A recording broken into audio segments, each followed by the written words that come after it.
Бүгін көктемнің бірінші күні, 1 март айы.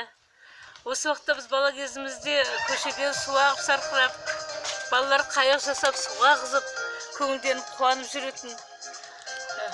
Мінекей биыл қыстан аман есен шықтық. Бірталай ауырлықтар да болды, бірталай қуаныштар да болды. Көрген кішкентай ғана ауырлықты артымызда қалсын. Қазағымыздың мінекей жаңа жыл келіп жетті. Құдай бізді осындай жақсылыққа жеткізсін.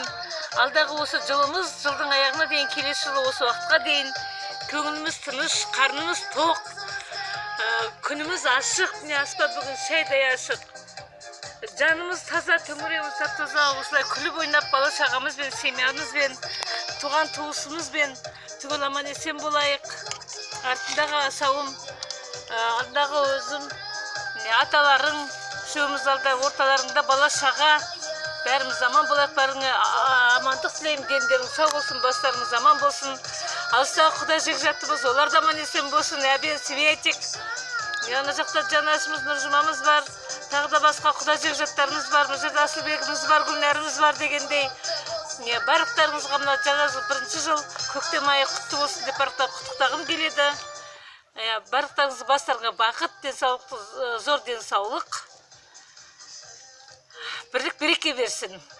Бала шағам аман болыңдар. Аумин. Аумин.